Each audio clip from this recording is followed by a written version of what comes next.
What are your or your memories of your homeland? My memories of Mannheim, Germany was a good time with my brothers, my family, my cousins, and we grew up as most children do in a middle-class, comfortable home.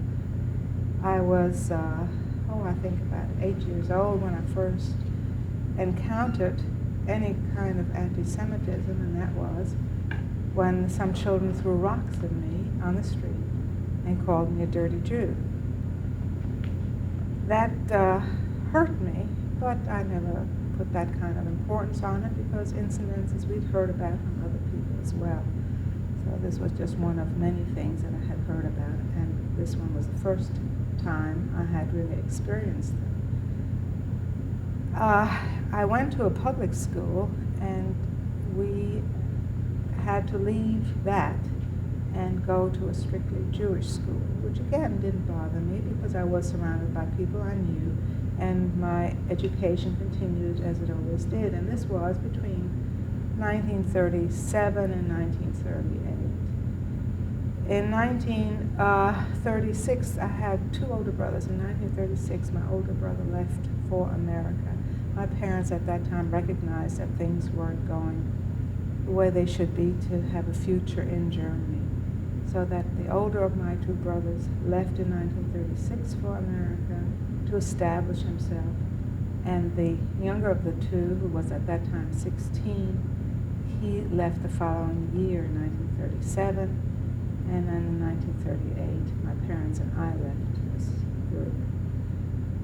By that time, things had become worse in Germany, and still in all, it was the early part of 1938 where life was pretty well organized and pleasant still. It wasn't until November, as you know, November 38, that things got very bad. So we were very fortunate to be able to leave in peace. We were able to bring most of our furniture out, and I imagine you've heard about the lifts. They were big crates that everybody packed their furnishings in. And you had to make a decision, and my decision was which of the many dolls to take along and which of the toys I was allowed to take along. My mother's major decision was which kitchen items that she cherished she could pack up, and the furniture. But my brothers kept writing, don't bring a lot of things. Our apartments are going to be small, and so don't bring many things. So I very often picture now how would I feel if I had to pack up my whole household into one great big crate and take it along. And knowing that once you arrive in a new country, your money will no longer be there, and that you have to make do with what you have, and your whole life standard of living will have changed. So that was my young years before I left for America. We went through that fairly fast. We might just touch on, clarify some things. What part of Germany were you living in? We lived in the southern part of Germany, Mannheim, Germany, which is right outside of Heidelberg. And Heidelberg is well known for the university there in the mountains. And so that's usually how people recognize Mannheim, to say it's near Heidelberg. You mentioned this early incident of the rock throwing and so forth, and being taunted.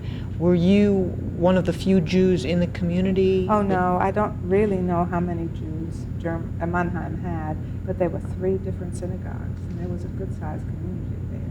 My father had a business of his own, together with my uncle.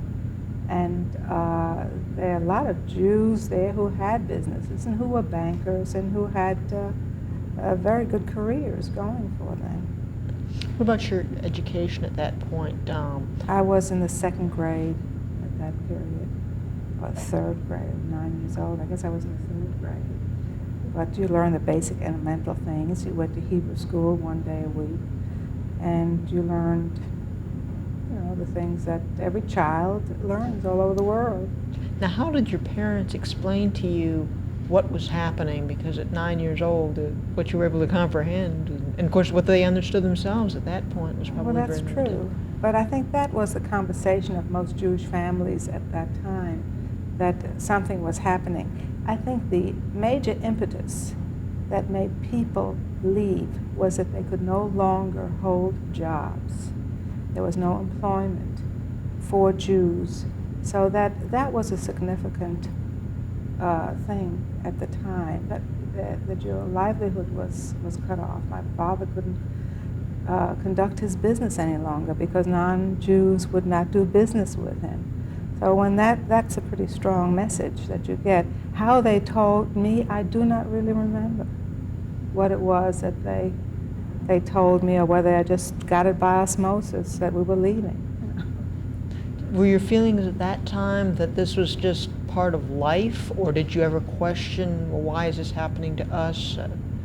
As far as I can recall now, no, I had no such deep thoughts. I went along with the flow, and I think most children our age, unless they're particularly bright and introspective, gave it much thought. I knew that friends of ours had already left. Also knew that my cousin remained behind, and that was pretty sad. And I think saying goodbye to a number of these people was a difficult thing. I remember one time we had my last birthday party, which is at the end of February, and at that time my mother bought little friendship rings for every child, and I still have that little friendship ring. I doubt whether anybody else in that group has it, but I still do. So leaving friends and so forth, that was probably at that point in time the most traumatic aspect of it for you? I think it was, that's right. We went to Berlin. My grandfather lived in Berlin, and the last time we went over there and said goodbye to him, I think that too was traumatic. I don't know whether a 9-year-old child realizes and that you will never see him again, but we'd say goodbye, and it was a big thing. He never did get out. My aunts and uncles never left Berlin.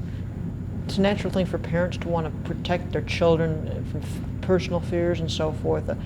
As a child, do you remember any perceptions of things that you couldn't quite put your finger on, but just emotions or interaction that you sensed between your parents that just maybe made you fearful?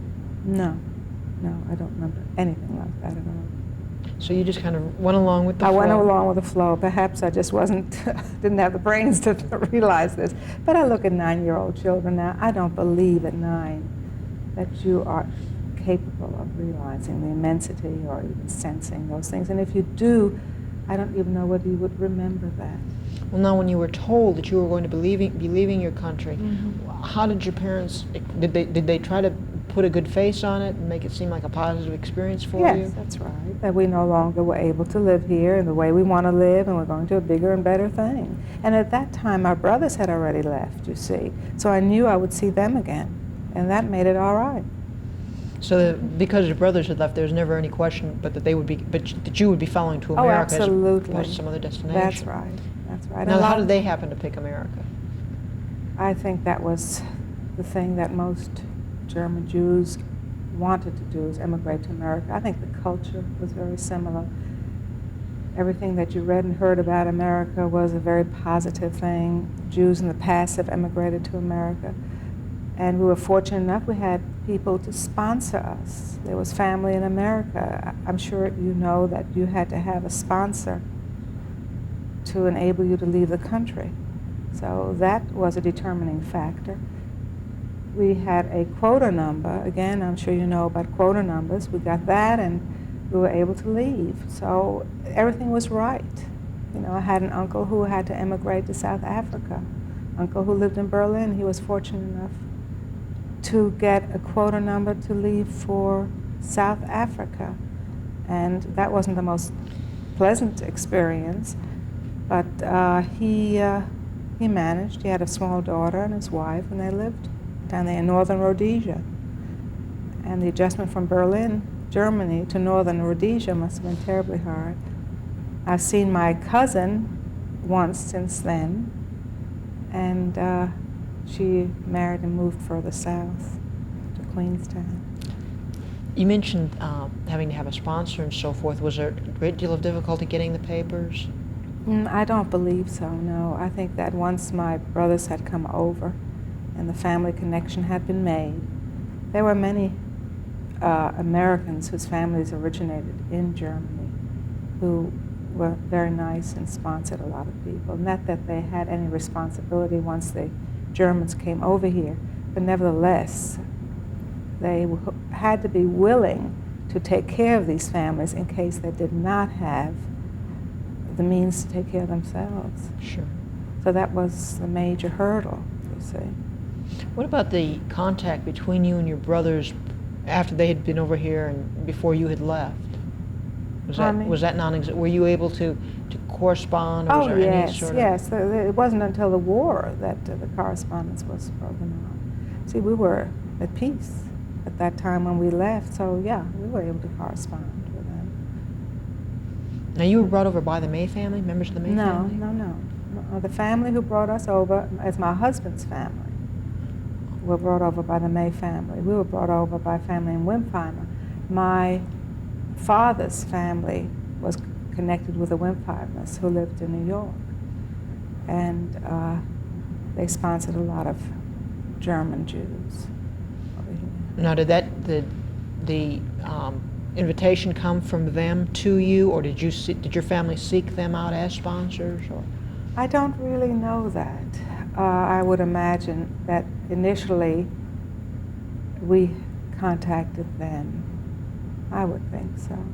They were financially very well off, and there was no problem that they knew the family. They knew that we wouldn't be a liability on them, and so they sponsored my brothers, and then they sponsored us. So you were on the boat coming over to America, Right. and was there anything that might be noteworthy of that you remember about that experience, just of the traveling at that point? No, just had a wonderful time. It was very exciting. It was very nice. It was a big ship, and the whole thing. We left from Hamburg, Germany, with a lot of other refugees, and came over and came to America. So I remember seeing the Statue of Liberty, and big to-do was made over that. But we did not land in Ellis Island, as the generations before had done. We just landed in a dock, and we were reunited with my brothers, which was wonderful. Were the refugees that you came over with, were they people that you knew, or did you meet other people coming from other destinations, or how did that? Yes, there were other people on that ship, because not that many from one community come at one time. I don't recall who was on that ship. My brother, my mother and father, of course, knew some people, but I don't recall that at all. I remember I was seasick at one point. That I do remember, which I still have a tendency to do. Would it be that something like that would be sort of magnified in your conscious as far as your memories at the time, as opposed to some things that might be? Absolutely, that's right. So you arrived here.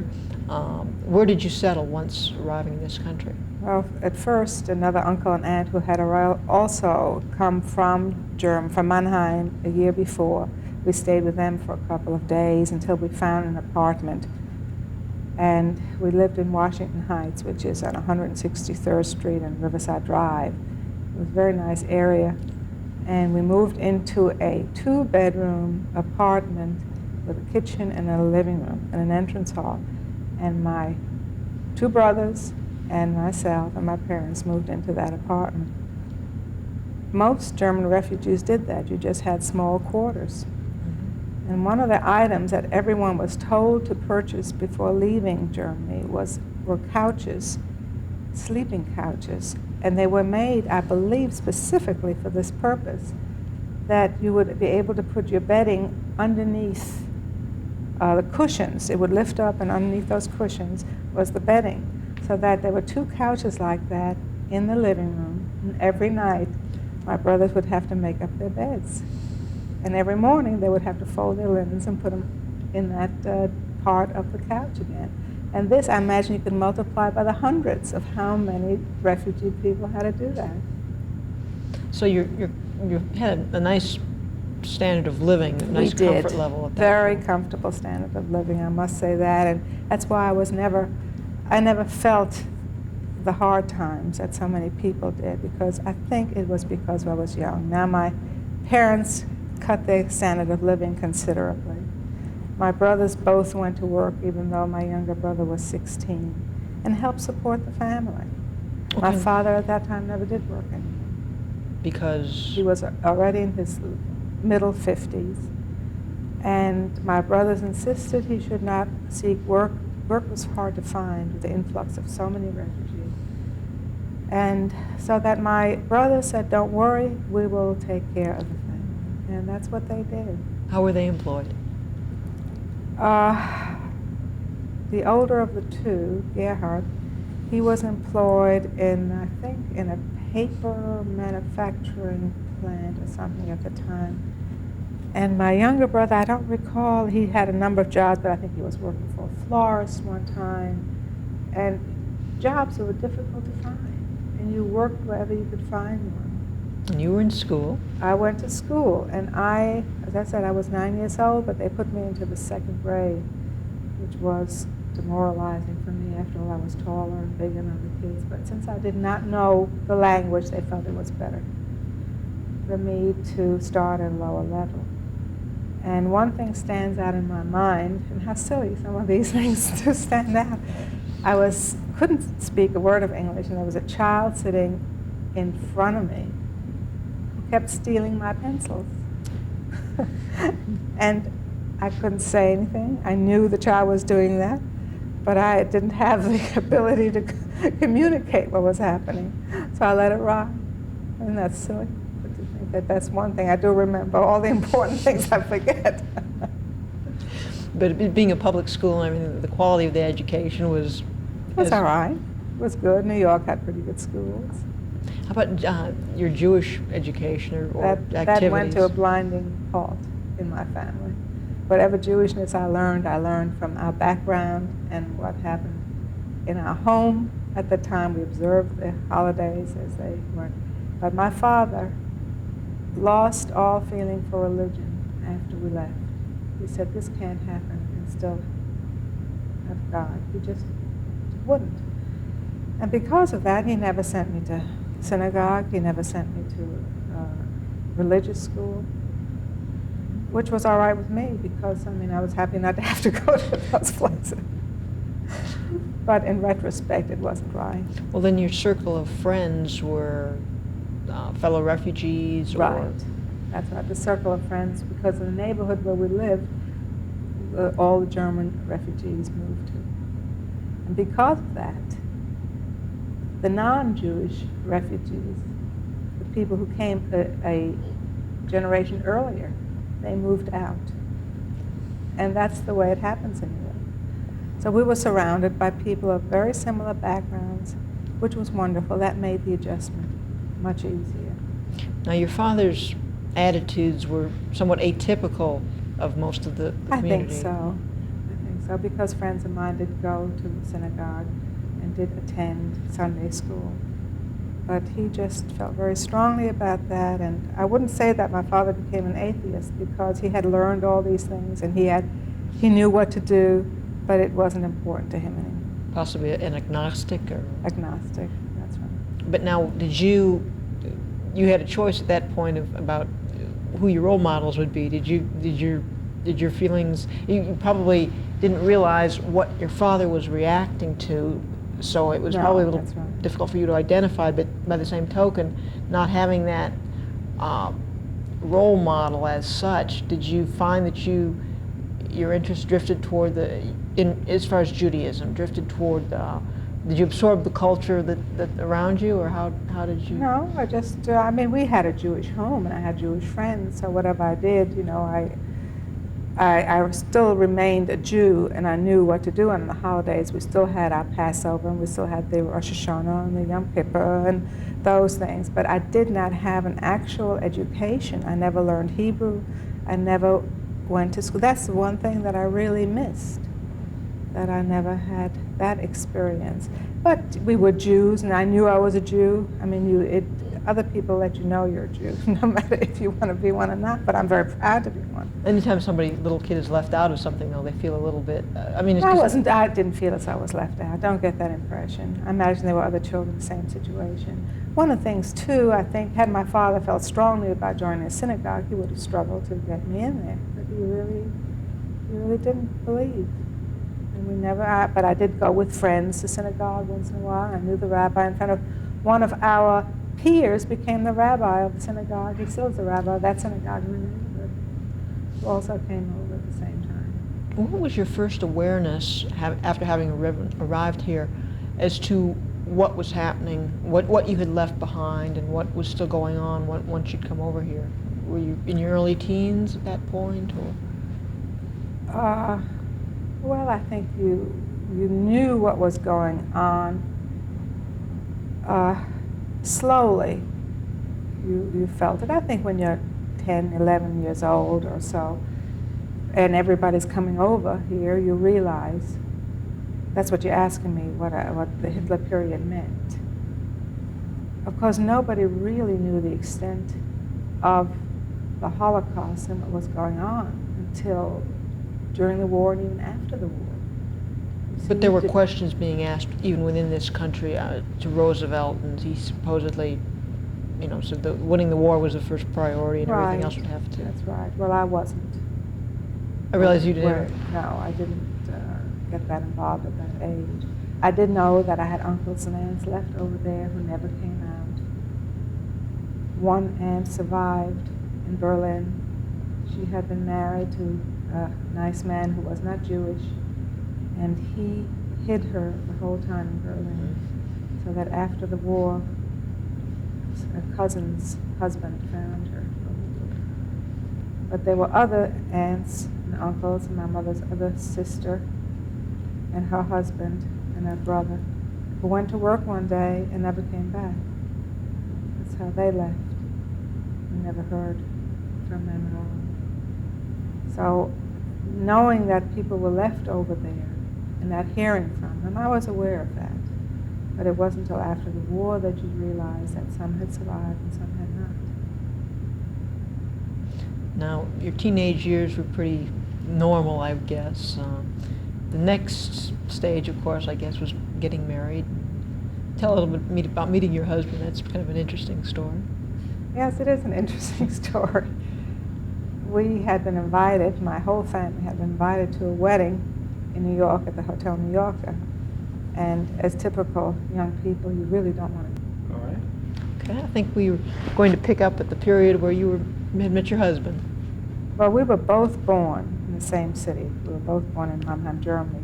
The families really knew each other because Ernest is the same age as my brother Hans, so that they were peers and did a number of the same things. And Ernest remembers me when I was a child, when I was a little girl, very little girl. And in any event, we were invited to the wedding at the Hotel New Yorker by a wedding of a young man who originally had come from Mannheim too. And Ernest was not invited to this wedding, but he happened to be visiting New York at the time. And I really didn't want to go to the wedding because I just felt I had no fun. But my mother insisted. The one time we were all invited to one thing, she felt I should come along. So I was quite upset and pouting, and Ernest happened to be there at the wedding because his cousin said, if this young man knew you were in New York, he surely would want you to come to the wedding. So let's crash the wedding. So they crashed, and I was there pouting, and my mother saw Ernest and recognized him, and she called him over and reintroduced us. By that time, I was a little bit older than the young child I was when he last saw me. And that's how we met.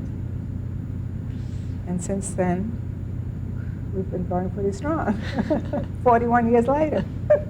Well, was it kind of an instantaneous attraction? No, it wasn't.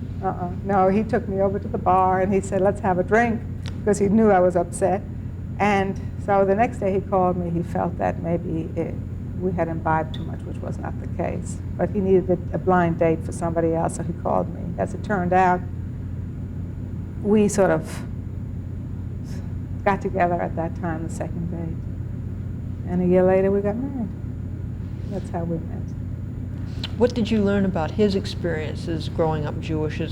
Because they certainly were different than yours. They were, and I think the 8 years difference that we have made a big difference. He, of course, went to religious school. I must say that to regress a bit, when I was sent to the Jewish school that last year, we had intensive study of Judaic learnings, history, and some Hebrew. But Ernest had gone, to school, into Hebrew school and bar mitzvah class, and so that his background is much more varied and in depth than mine ever has been. But he'll tell you more about that. I don't feel comfortable in saying too much about his experiences. But was there anything that he brought to the relationship with his experiences, or your bringing your experiences, that in terms of the experiences? I mean, obviously growing up in another country and coming over here and the culture shock and different Yes, things. but you have to remember this was at least 10, 11 years later. By that time you have adjusted so well. What made so many of us refugees marry other refugees was the background. You'll find that a lot of German Jews married other German Jews. And that is really because you had such understanding for each other's background, which makes for a good marriage, I think. And a lot of terms you use, idioms you use will pop out once in a while, and the partner understands them, So in that respect, I think it's good. Also the fact that the families knew each other made it a wonderful experience. And just having things in common. But as far as the Holocaust or Hitler period, I don't believe that made any difference.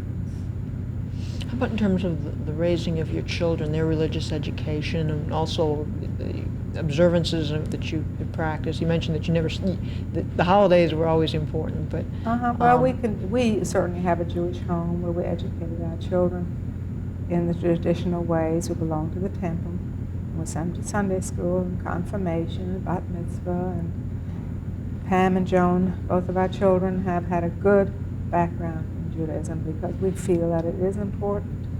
I think it gives meaning to life, stability, and a sense of belonging. And I think that's what people get from religion. And I think it's very important that they do. And I don't want to give the impression that my father's feelings denied my Judaism, or that I didn't feel that I was a Jew. It's just that I didn't have the educational background because of it. Now, how did that impact? How did your father? He seems a very, very fascinating person. That's why I keep focusing on him. But his attitudes affect your mother. Your mother didn't feel the same doubts that he No, felt. she didn't. And my mother came out of a more traditional background, and certain things she did because of her parents. She would not sew on the Sabbath. Those are sort of things that she maintained initially. I think she sort of weaned from that later on. But I think that's because of her background. She felt that it wasn't a proper thing to do any kind of sewing labor on the Sabbath. But she didn't say to my father she must go to religious school. And I think in thinking back now, it was the expense maybe of belonging to the temple, that it costs money to belong. And I know that they make, here in Nashville, if somebody can't afford it, they will make exceptions. But I believe that pride would have interfered with that. But we weren't the only ones who felt that way. There were others like that. Now, your children, you mentioned that because being so young, your own memories are not all that vivid for you. Is it frustrating for them to know that you grew up in this period, and of course maybe they want to know about it, and there's not a lot that, in terms of specifics, that you can tell them? Well, I can tell them the specifics that I've experienced, but my experiences were not that, radical experiences. They were very bland. Now, I have come to Temple a number of years and spoken to the 4th grade, I believe it is, about my experiences, and I show them pictures of when I was little, my experience in school, the difference in 1st grade and what we did, and how I came to America. And that kind of experience was easy for these children to listen to, much easier than if I had been a concentration camp member and had some harsher experiences. These children asked good questions, but again, I can only tell you that mine were benign. And I didn't, the most difficult part of it was leaving friends behind. And that, to me, was the hardest. I was very fortunate. How about your identification in terms of country and ethnicity? And well, you've addressed the ethnicity issue, but in terms of, do you feel as though you were born and bred American, or do you still have the ties? I have no ties to Germany, none whatsoever.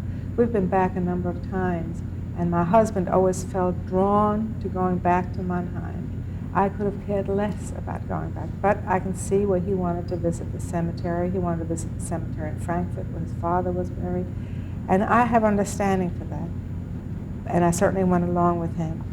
But going back there, I saw every person there as a Nazi, and I just could not feel comfortable there. And I spoke with citizens of Mannheim, and they all immediately told me what a terrible time that was and how awful they feel about it. And of course, over a certain age period, or under a certain age, people are innocent because they're too young. They themselves were children. But when you see an older person, your mind automatically asks, what were you doing at the time?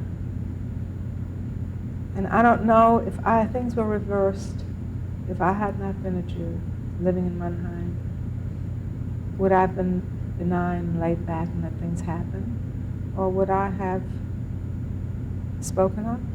You just don't know. So you're filled more with questions than anything else about those people. Those people, that's right. That's right. To think that, they deprived my father of his livelihood.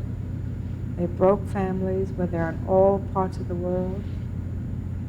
That's a tragedy. But maybe something was gained from it, who knows?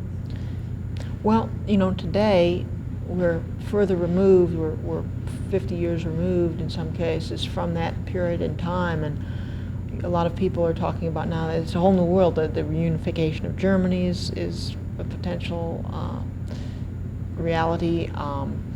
You have the hate groups that are fueled now with the notion that that people are making these things up because this is the last generation of right. survivors. What do you make of all these different things? Well, they're pretty terrible. As far as the unification of Germany, I really feel that the Germans belong with each other. I don't know. You worry that somehow they would get too strong, but I personally feel anti-Semitism will crop up no matter what. And I doubt very much it would crop up in the same place. So whether you unify Germany now or not will not make a bit of difference. If times get hard, there'll always be a scapegoat, and it's always the people on the bottom. And so I don't doubt that one day there'll be anti-Semitism on the rise again. We hope our children don't ever see that. That's why I think we have to give them a strong feeling of identity, that they know who they are and what they're all. And how about we made reference to these hate groups and this notion of the Holocaust not having happened. Well, that's another form of anti-Semitism. And it's frightening. It's very frightening. Do you dismiss these as crazies and isolated type situations, or do you feel that... I think that at this point they're crazies. I feel that way. I really do. I think that the people who are in politics and who are in the leadership at this time are not that way. So the danger is not... The danger would be just the ever-present one of anti-Semitism. There's no additional danger resulting from people forgetting or, this viewpoint being legitimized, that it never happened. Well, that I would imagine. There certainly could be a danger to that people would forget. That's why it's our responsibility to do this, to speak up and to have archives. And I think the Jewish community at large is doing a pretty good job of keeping it alive. And I'm very grateful for that, because I'm not that active in the movement. But I really do think that's something to be very thankful for. As someone who was somewhat of an eyewitness and yet sort of has that detachment because of your young years, is there some feeling or memory or something that you can communicate from your perspective, that of a child, that if people were not to realize or comprehend anything else you've said about this whole experience, would stick with them? I don't believe that I'm that profound a person that I can come up with one bit of last advice for anybody. I don't know. I wish I had something that I could leave. What about something that would be representative of how this all impacted on a child? Because I think from that standpoint, I mean, obviously there were a lot of children involved, but not that many. Well, I think it makes a difference in your emotional health and growth to have this trauma happen when you are young. The stability of your home disrupted, and having to make an adjustment in a new country with new friends, new school experiences. I think it must somehow make an impact. I'm not saying that it's necessarily a negative impact, but I'm sure that's what has molded me. And sometimes adversity can strengthen a person as well. Not being as financially secure as we were in Germany and as well off, my life certainly had changed. My father and mother walked 15 minutes to save a nickel, and we did without. I remember that when we first came to America, I wanted dresses like the other children, because mine were all hand embroidered, hand smocked, beautiful dresses. But once I got into public school, they weren't at all like what the children were. So I begged, and finally, I remember my mother took me downtown to Klein's on 14th Street, which was way downtown. But the dresses were cheaper there. And that's where I got an American dress, my first American dress. So I think the struggle to be the same as everybody around you is very important. And that's what I felt. Another time I remember we went to a park with other children, and I asked my father, couldn't he sometimes treat my friend, because my friend's family always treated us. And so my mother talked him into it to buy something for my friend and I. So these are the little things that makes a difference in how you mature and your self-image, and that may have made an impact, but that's what we all are. We are the result of our experiences. So who knows what I would have been had I remained in Germany. Is there anything that we haven't touched on that you might think? I think we pretty well did everything. All Thank right, you well, so much. Thank you.